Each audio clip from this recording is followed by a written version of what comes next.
Hello everyone and welcome back to TowerGate. It is day 140, July the 23rd, 2017, Sunday. Okay, well hopefully you guys are having a good Sunday. We had rained all night last night. It's pretty cloudy, overcast, raining a little bit today off and on. So kind of a cloudy, rainy weekend for us, but we're doing fine.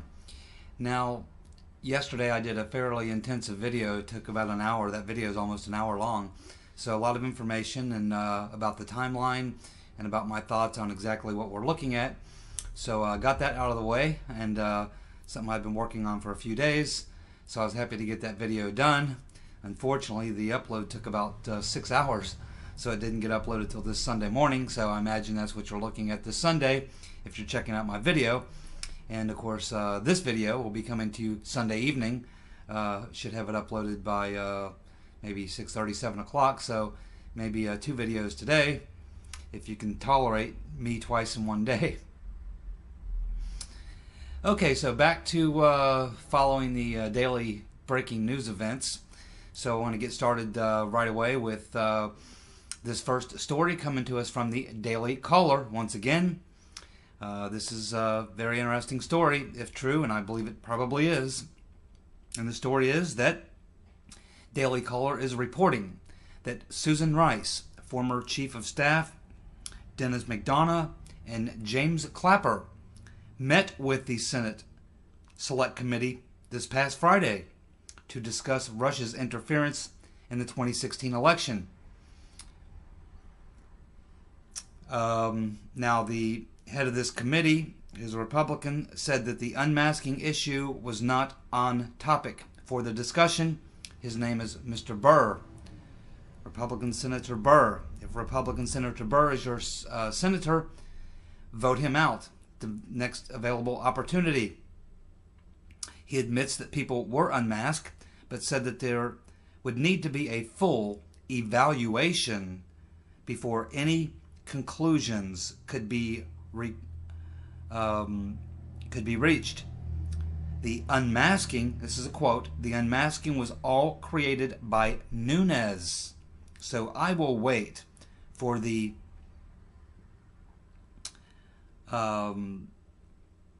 evaluation. I like that word, evaluation. I will wait for the evaluation before saying that anything improper happened.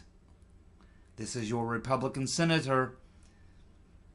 Yep, Mr. Burr, your Republican Senator, Mr. Burr. So it appears that, if this story is true, that Susan Rice, Chief of Staff Dennis McDonough, and James Clapper all met with the Senate Select Committee on Friday. Now, maybe, of course, we were told that Susan Rice canceled. Now, I think she canceled with one committee, but maybe she appeared before another committee, or she put out the word that she was canceling, maybe to keep the media away, so that she could sneak in quietly and do this.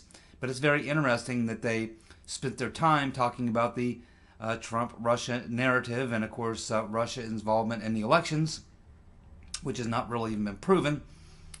But they didn't have any interest in talking about the unmasking. Because, according to Mr. Burr, that's just something that Nunes created. It's just unbelievable, man. It's just absolutely unbelievable. I just don't know what to say to all that. Mr. Burr, you need to look at the server. The server will tell you a lot, and apparently you have no interest in that. So you bring in Susan Rice, Clapper, and McDonough, and you don't talk about the unmasking that she did. You don't ask why she did it or anything else. It doesn't even come up. No, they just want to talk about Russia-Trump collusion. Is there any doubt in your mind who Mr. Burr, whose side he is on? It's just unbelievable to be witnessing this.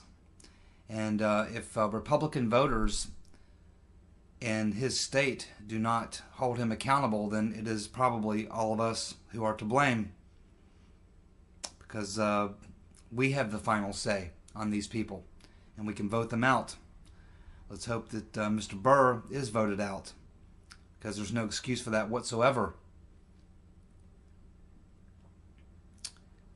Next, we have Deputy Attorney General Rosenstein this past Wednesday stating that Comey broke protocol by leaking news,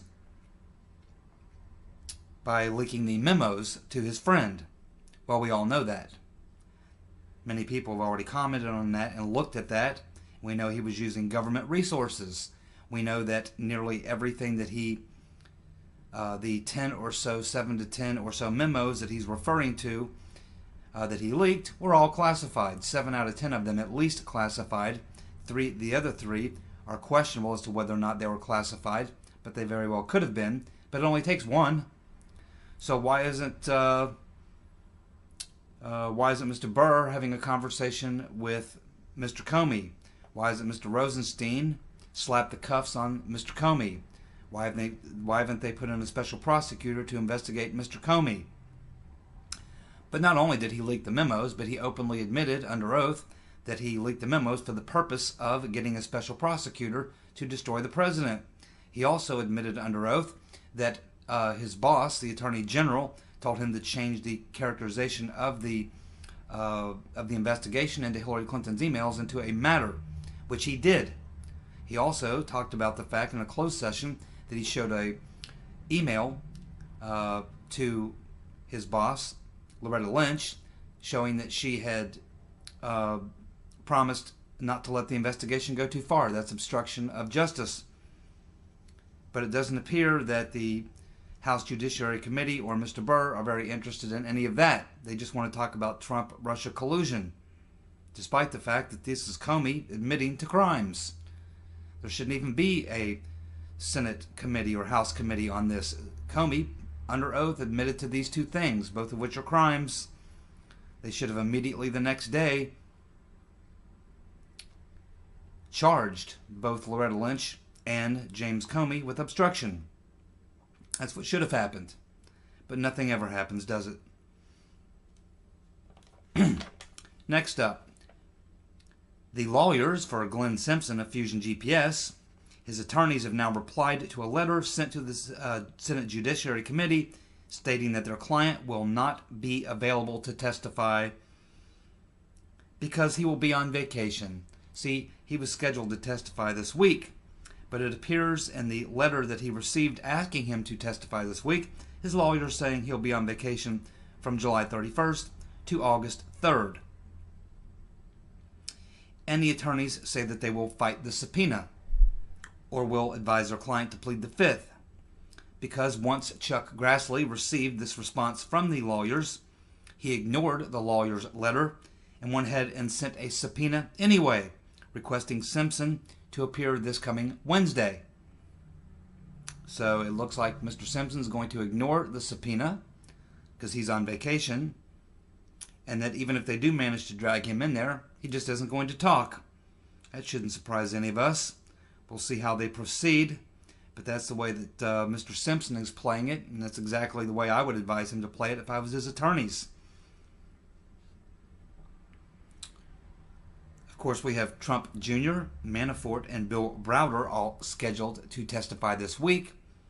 It appears they're still discussing the terms of what they will discuss, whether it's open or closed hearings, and what they will discuss.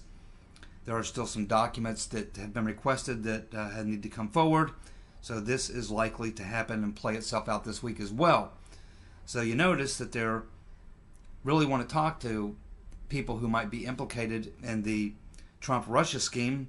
But once again, we see that there's not much interest in the other crimes of the Obama administration, Hillary Clinton, the Clinton Foundation, the Clinton Global Initiative, James Comey, Loretta Lynch, Susan Rice, Samantha Power, the unmasking, or anything having to do with the big picture, which is the silent coup going on by the deep state.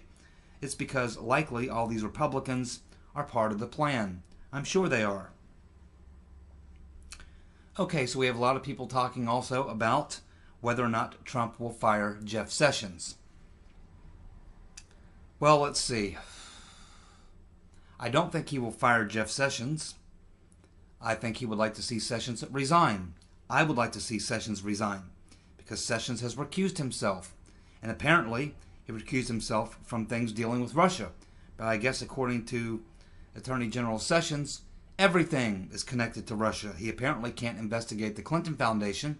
He apparently cannot reopen the Clinton email investigation, even though we had James Comey testify under oath that Loretta Lynch, his boss, obstructed the investigation and forced him to bring it to a close. Of course, Mr. Sessions also must feel that recusing himself doesn't allow him to look into the Clinton Global Initiative.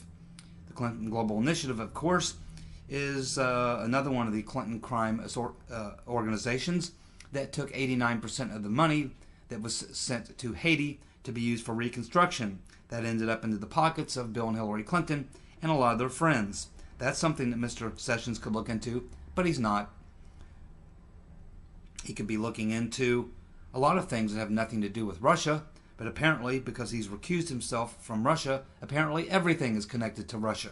He's not able to be effective as Attorney General. It's not a question of whether or not Sessions is a nice man. It's not a question of whether or not he was loyal to Trump during the campaign.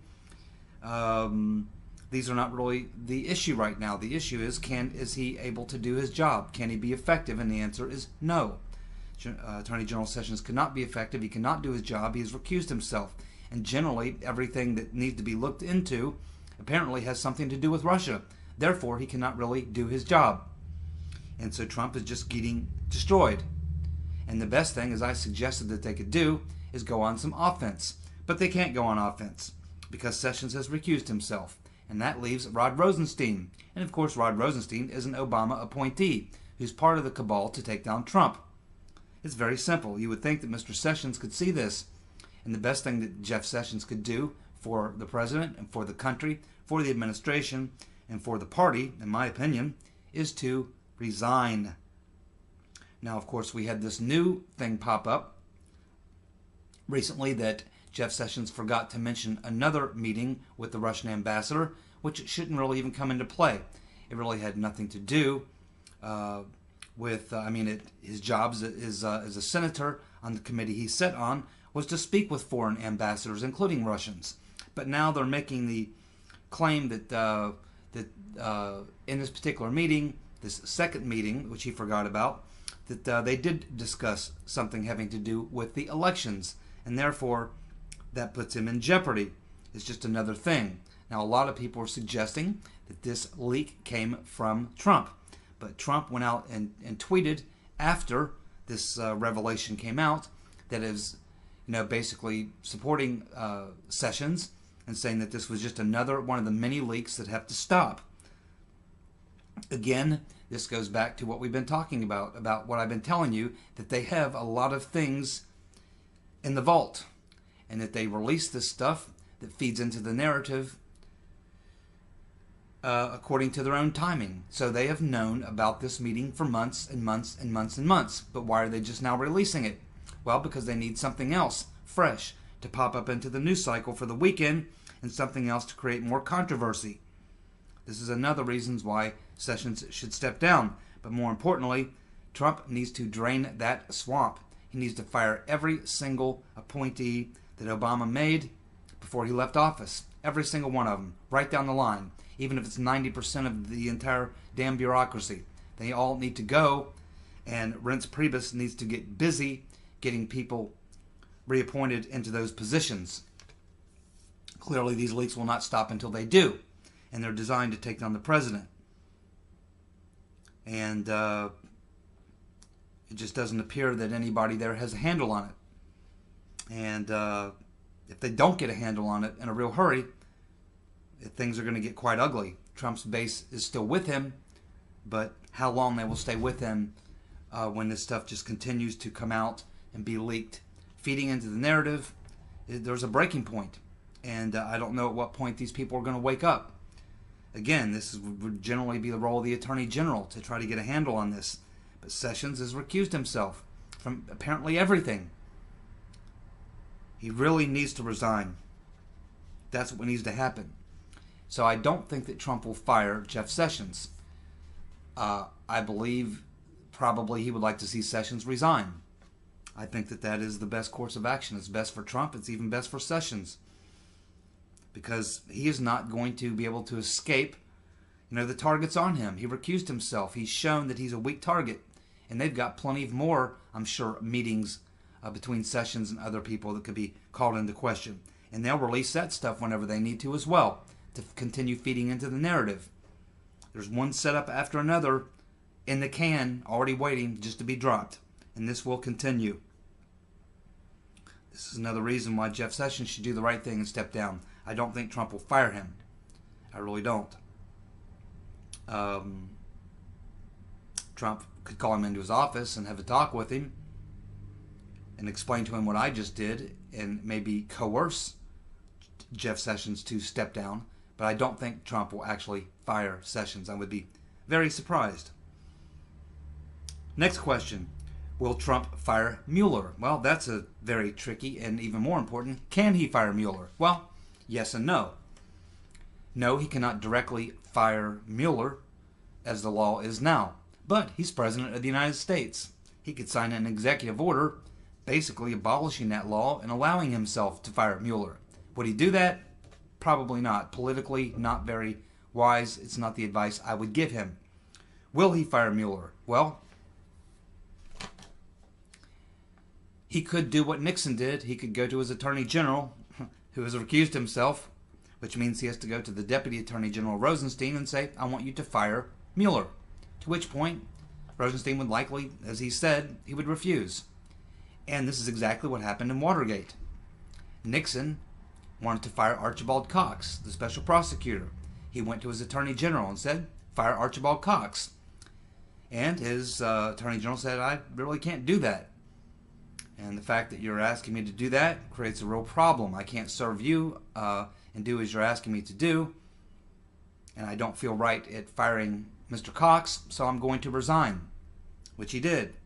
So Nixon went to next man up and said, hey, I want you to fire Cox. He said, I really can't do that. And the fact that you're asking me to do that creates a real problem. So I can't serve you, and I can't fire Mr. Cox. Therefore, I think the only thing I can do is resign. And so a second person resigned. Nixon went to the next man in line, Mr. Bork. He went to Bork and said, well, I need you to fire Mr. Cox. And he said, that's tricky. You're my boss, and you're telling me to fire the special prosecutor. You can do that. And because you're my boss, I guess I should do that because that's what you're telling me to do. But I must tell you that I must resign as soon as I do it. So that's exactly what happened. Bork fired Archibald Cox, and then he resigned. And that became what we know today as the Midnight Massacre. And as you know, that did not end well for Richard Nixon. I would not suggest going this route. My suggestion would be to, really again, for Jeff Sessions to resign on his own, or for Trump to have a conversation with him and encourage him to submit his resignation because he cannot be effective. It has nothing to do with whether or not he's a nice man. It has nothing to do what his goals or intentions are. He may be wanting to help Trump. He may love Trump. He may want to support Trump. But he's just unfortunately not in a position he can do that anymore. This is the reality. It's the political reality.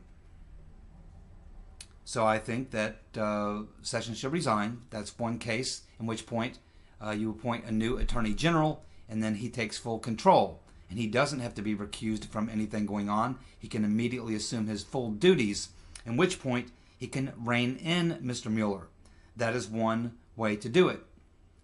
Another thing that could happen is that, and this will be my recommendation, is that they take a look at all the conflicts of interest that Mr. Mueller has. Take a look at the conflicts of interest of the people who is appointed as part of his posse. One of them represented Hillary Clinton or the Clinton Foundation. One of them represented one of the people involved in the email investigation who was part of the Clinton team. So both of these people have represented Clinton to some degree, either directly or indirectly. Also, every single person on his team is a Hillary Clinton supporter and contributor. Clearly, there's a bias here. We know that Mr. Mueller has a close relationship with Mr. Comey. There's a lot of conflict of interest. And this is what should be looked into by the Senate Judiciary Committee. But they're not. So, what that tells me is that Mr. Mueller has a conflict of interest, and I think that's the best way to go. And if you can't get the Senate Judiciary Committee to do their job and to look into this, then I think that you just have to go out there with your PR spokesman and go out there with all the firepower that you can and call into question Mr. Mueller and whether or not he has a conflict of interest and people on his team. I think that that's the way that you have to fight it. It's a media war, and I think that's the way you have to fight it. But then again, I can certainly understand people who say that if he doesn't fire Mueller, Mueller is going to drop some heavy mojo on him that he's not going to like, because apparently he can investigate anything about anything. And so it's a very tricky situation. But then again, if you dump Mueller, you're going to take a hell of a lot of heat. If you don't dump Mueller, you're going to end up taking a hell of a lot of heat. I just don't see any way to win in this situation. The only way that I see a real win is for Sessions to resign, for another Attorney General to come in and get a handle on the situation. Let him dump Mueller. That is my thinking on the issue, and so we'll just have to see exactly how this all plays out and where we go from here. So these are the events breaking today. It is TowerGate Day 140, July the 23rd, 2017. Appreciate all your comments, and look forward to reading them in the comments section. Thank you for tuning in, and I'll be back tomorrow, Monday, with another TowerGate video. Thank you. See you guys. Bye.